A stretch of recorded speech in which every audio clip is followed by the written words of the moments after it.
Hemos regresado a Argumentos. Carolina Ricci nos continúa acompañando. Nos quedamos antes de irnos a la pausa, que me tenías un cuento. Tú que vienes del llano, pues también hay otras necesidades para los habitantes del llano, a quienes les mandamos saludos, porque tenemos una querida audiencia que también nos siguen desde Apure, desde Barinas. Para todos ellos un saludo también. Y desde Guárico. Desde Guárico, bueno, Guárico Rosa, es tu mira, continuamos. Quedábamos en Arturo Uslar Pietri y la frase sembrar el petróleo, que se popularizó. Pero según Rafael Quiroz, mi querido profesor de economía petrolera, estuvo aquí recientemente en la Universidad Central, en estudios internacionales, casa que mi alma mater, que me otorgó mi título, el profesor Rafael Quiroz nos decía siempre, esa frase se le atribuye a Arturo Uslar Pietri, pero quien la dijo realmente fue Alberto Adriani, que fue un gran economista y estadista que dejó grandes lecciones para la industria petrolera. Y sin embargo, la frase sigue vigente y es pertinente en este contexto, Rosa. Nosotros tenemos en Venezuela grandes, no trabas, pero ciertos obstáculos que el gobierno en 25 años, y hay que hacer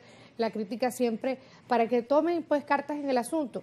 Veíamos ayer a la presidenta encargada que se inauguraba una unidad de diálisis, una unidad en el Hospital Clínico Universitario, pero es que para eso tienen que estar destinados los recursos del país. Nosotros en el Hatillo, cuando participamos, teníamos una propuesta, Rosa, que era una especie de portal o una especie de aplicación, como usted lo quiera llamar, en todo el sinfín de la vanguardia tecnológica que tenemos presente. Y es que en ese portal, en esa aplicación que exista, ahí todos los venezolanos, en este caso, vean cómo está distribuido. He oído del presidente de la Asamblea Nacional, Jorge Rodríguez, que va a ser una realidad, que los venezolanos pues puedan acceder al uso, disfrute y a la contabilización de cada uno de los recursos. Esa Contraloría no puede ser un hecho aislado, esa Contraloría tiene que estar presente en el sinfín de diálogos que aquí se han creado, tiene que ser un punto importante de la agenda. ¿Por qué?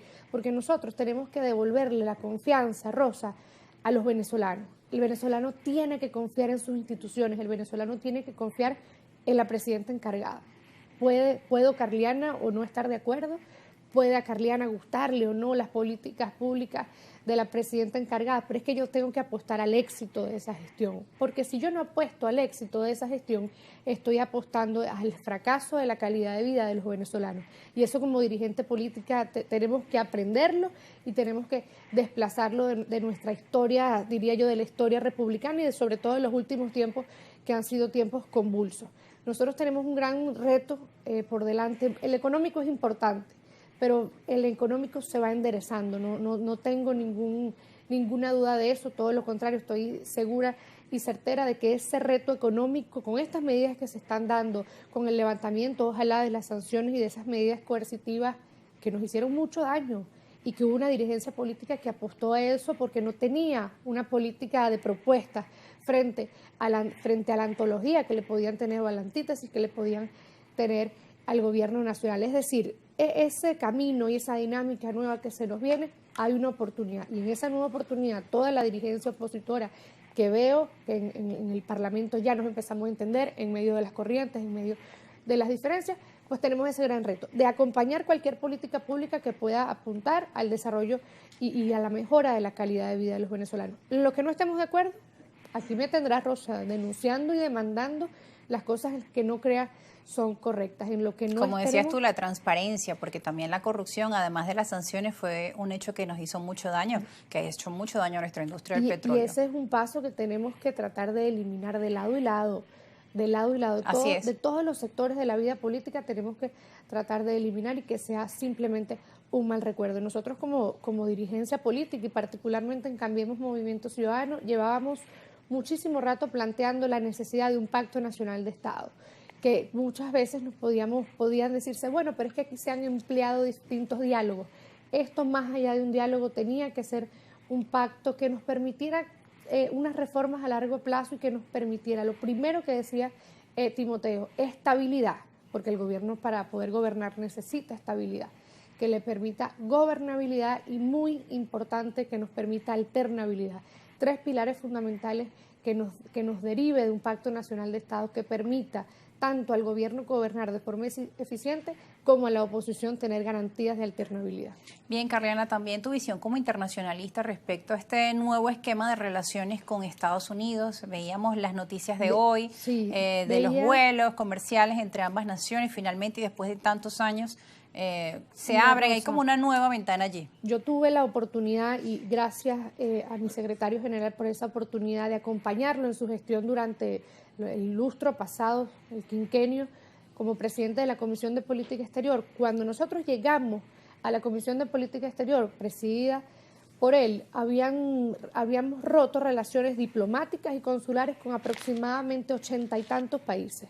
Es decir, los venezolanos que estaban en esos países estaban desprotegidos. Sin consulado. Las relaciones diplomáticas se pueden romper, pero las consulares son las últimas que deben romperse. Y cuando se rompen esas relaciones consulares, hay una situación de desamparo a todos nuestros connacionales, a todos los venezolanos que estaban presentes en esos países. Una vez terminado el quinquenio, valga la propaganda que le hago a la gestión de mi secretario general, teníamos abierto 69, habíamos empezado nuevamente las relaciones diplomáticas y consulares con 69 embajadas, es decir, había una designación, un número importante de embajadores que estaban trabajando para darle algún tipo de viabilidad a cada venezolano que estaba desamparado jurídicamente en esos países. Hay una expectativa que no es cosa menor con el gobierno de Estados Unidos, con la embajada. Acabamos de escuchar en las noticias, ojalá sea cierto, el tema de la apertura de vuelos comerciales, que los venezolanos puedan disfrutar, los que tengan su familia afuera, sus hijos afuera, que no son decenas de personas, son miles de personas, son cientos de miles de personas que hoy más que nunca necesitan, uno, garantías judiciales, garantías jurídicas, garantías constitucionales, binacionales, que ambos gobiernos puedan entenderse, que ambas administraciones puedan entenderse para que cada venezolano que necesite su pasaporte, su documento de identidad, pues tenga la libertad de hacerlo. Yo creo que hay que apostar a eso. Los venezolanos tenemos que hacer el esfuerzo gigante y la dirigencia política de entenderse para que esa gestión sea una gestión exitosa, porque cuando la gestión exitosa del gobierno se apuntale y se consagre, nosotros veremos en la dirigencia política, veremos una ciudadanía que esté pues comprometida con la mejora de su calidad de vida y veremos una ciudadanía que esté en mejora tanto económica como social, como lo decíamos, como cultural, en todos los ámbitos. Yo creo que no es cosa menor apostar a eso. Ahora bien, la dinámica que también hoy se mueve el mundo, se hablaba en la conferencia de Davos y lo hemos visto, pues pareciera que la ley del más fuerte se impone en medio de estos escenarios internacionales donde la polarización, donde esa ley del más fuerte está vigente, la importancia que reviste la diplomacia, el diálogo, la negociación para alcanzar formas constructivas de avanzar por la paz de los ciudadanos. El diálogo, Rosa, y es algo que nos van a escuchar decir a los dirigentes de Cambiemos siempre en cada espacio, el diálogo es un fin en sí mismo y el diálogo es el último recurso que nosotros debemos abandonar. Y en el marco de ese diálogo hay una serie de regulaciones y de configuraciones que se tienen que dar y que se tienen que seguir respetando en el derecho internacional. No porque alguna vez Donald Trump haya utilizado la fuerza y haya vencido en ciertos aspectos, nosotros vamos a abandonar los mecanismos que están consagrados internacionalmente y que tanto nos ha costado construir. Hay actores y hay interlocutores que han tenido una posición valiosa y de valentía, que han sido el presidente Petro,